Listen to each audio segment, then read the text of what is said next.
कोपऱ्यातून? तसं म्हटलं तर संपूर्ण महाराष्ट्रातच आम्ही महाविकास आघाडीच्या प्रचाराला लागलेलो आहोत. 48 जागांवर आम्ही हे पाहत नाही की उमेदवार शिवसेनेचा आहे, उमेदवार राष्ट्रवादी काँग्रेसचा आहे की उमेदवार काँग्रेस पक्षाचा आहे. आमच्यासाठी प्रत्येक उमेदवार शिवसेनेचा आहे, हा महाविकास आघाडीचा, इंडिया आघाडीचा आहे.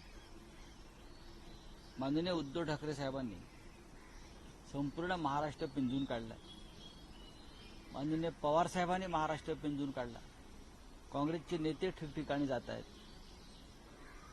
निवडणुकीचा पहिला टप्पा हा सुरू झालेला आहे विदर्भात. दुसऱ्या टप्प्याला आता सुरुवात होईल.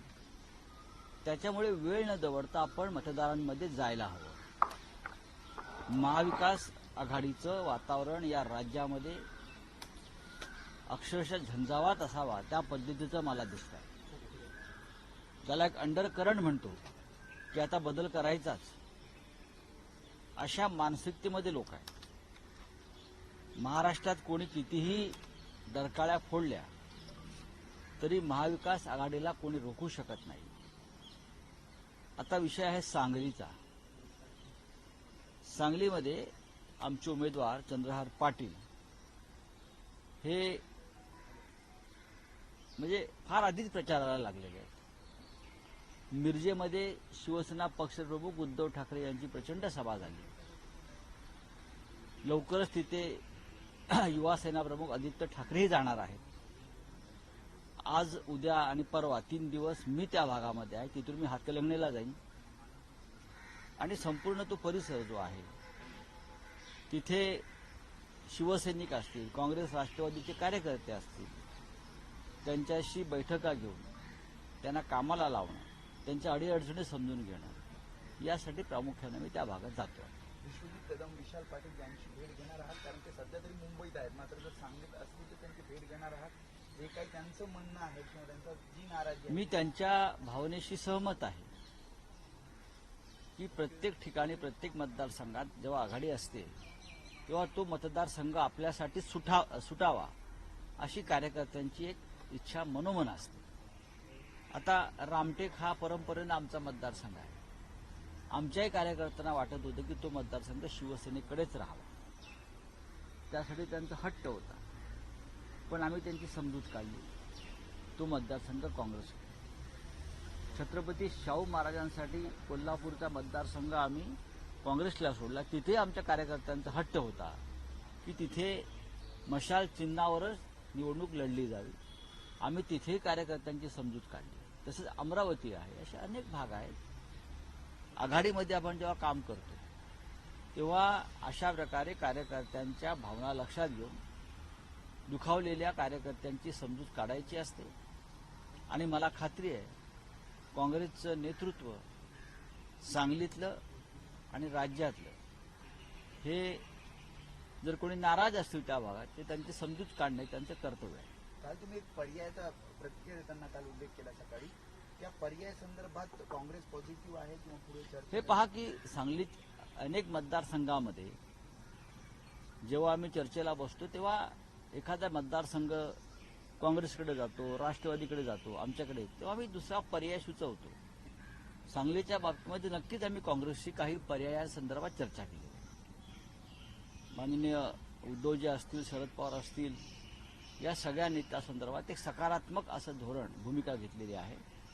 पण लोकसभा निवडणूक जी आहे सांगलीत शिवसेनाच लढणार. पण काँग्रेस पॉझिटिव्ह आहे, जे पर्याय दिले पाहू ना. आता पॉझिटिव्ह असायला पाहिजे. प्रधानमंत्री कोणाला करायचं? आमची प्रत्येक जागा ही पर्यायानं शेवटी पुढं काँग्रेसच्या नेतृत्वालाच पाठिंबा देण्यासाठी उभी राहील ना.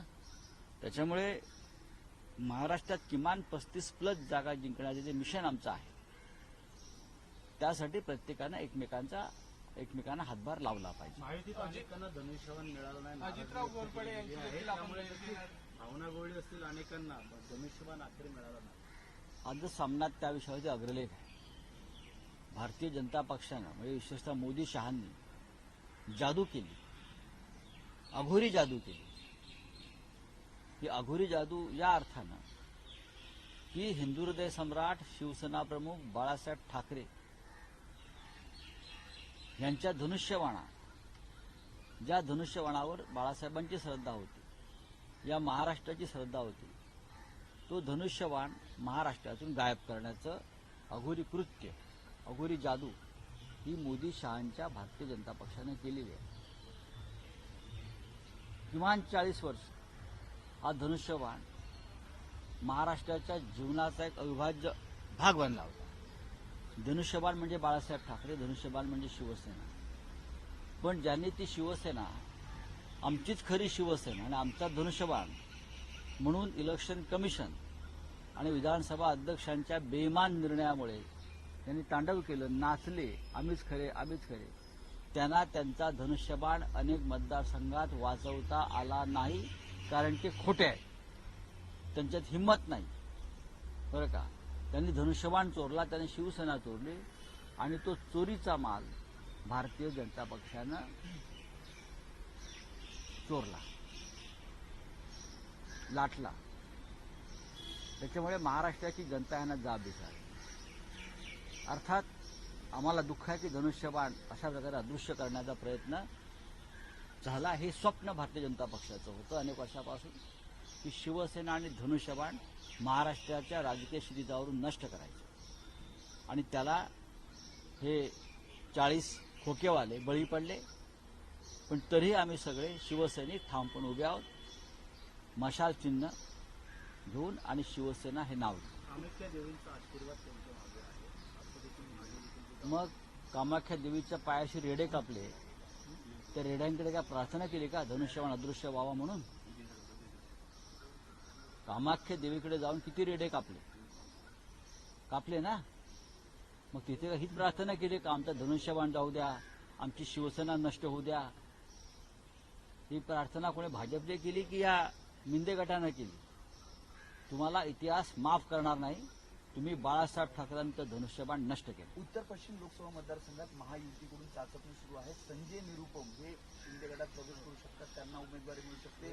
शरद पोंक्षे, सचिन पिळगावकर यांचं सुद्धा नावात असू द्या ना. बघा, कोणी निवडणुकीला कुठे उभं राहायचं, कोणत्या गटाकडून, कोणत्या तटाकडून, हा त्यांचा प्रश्न आहे. पण मी खात्रीनं सांगतो, उत्तर पश्चिम मतदारसंघ हा परंपरेनं शिवसेनेला मानणारा मतदारसंघ आहे, आणि त्या मतदारसंघातून शिवसेनेचे उमेदवार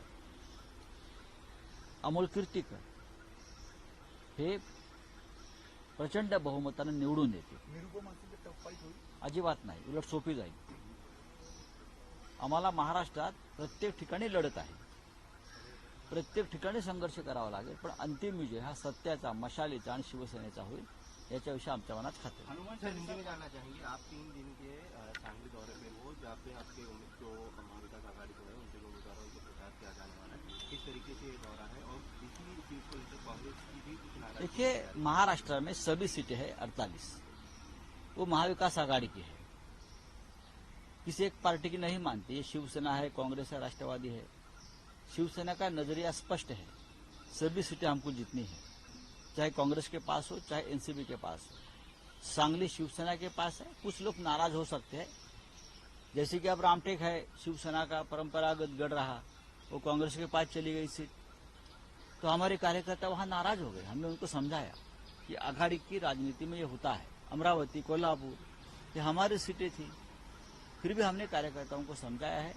अगर सांगली में कांग्रेस के कुछ लोग नाराज है तो उनको मनाने की जिम्मेदारी कांग्रेस के शीर्ष नेतृत्व की है, और मैं जब जाऊंगा तो सबसे बात करूंगा, सबसे मिलूंगा, सबके साथ बैठक करूंगा, और सांगली की सीट भी हम महाविकास आघाड़ी की तरफ से जीतने की पूरी कोशिश करेंगे.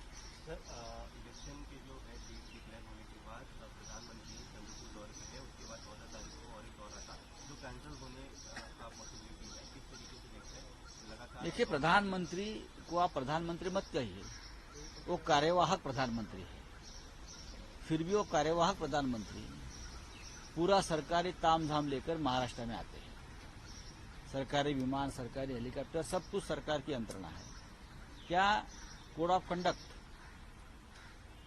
जो हमारे ऊपर लादी जाती है चुनाव आयोग की तरफ से, क्या देश के प्रधानमंत्री को नहीं है? कार्यवाहक प्रधानमंत्री को, देश के गृह मंत्री को नहीं है? उनसे कौन पैसा वसूल करेगा? उनके ऊपर एक्शन क्यों नहीं होती? प्रधानमंत्री जब चुनाव डिक्लेयर होती है तारीख, तो प्रधानमंत्री नहीं होते। सभी सरकारी यंत्रणा और संसाधनों का त्याग करके वो चुनाव प्रचार में उतरना चाहिए। लेकिन भ्रष्टाचार की या ऐसी एक मिसाल है हमारे देश में, तो कुछ भी कर लेते हैं। हम देख लेंगे।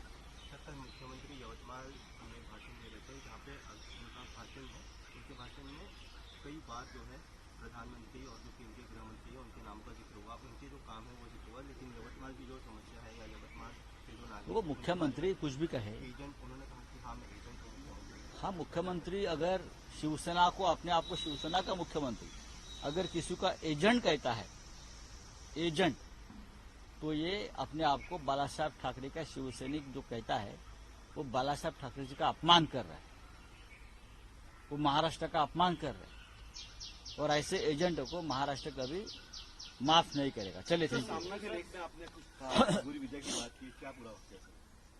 नहीं, बात ऐसी है कि धनुष्य बाण के ऊपर महाराष्ट्र की श्रद्धा रही। बाला साहब ठाकरे ने अपने पार्टी के लिए धनुष्य बाण चुना और श्रद्धापूर्वक लोगों ने उनको स्वीकार किया। आज बीजेपी के साथ जो शिवसेना का एक गुट है, इतना शिंदे वाला, तो बहुत सी जगह से धनुष्य बाण गायब कर दिया है बीजेपी ने, बहुत सी जगह से, खास करके कोकण में, नासिक में जो गढ़ रहे शिवसेना के, वहां बीजेपी ने धनुष्य बाण गायब कर दिया। और ये हमारे एजेंट है, आपने जिसे कहा कि एजेंट है ये प्रधानमंत्री जी, और एजेंट देखते रह गए। आपने कहा ना हमारी शिवसेना है वो असली है, धनुष्य बाण हमारा है, हम असली है, तो आप अपने धनुष्य बाण को नहीं बचा पा रहे हो बीजेपी के सामने। ये कौन सा असली नकली के खेल है?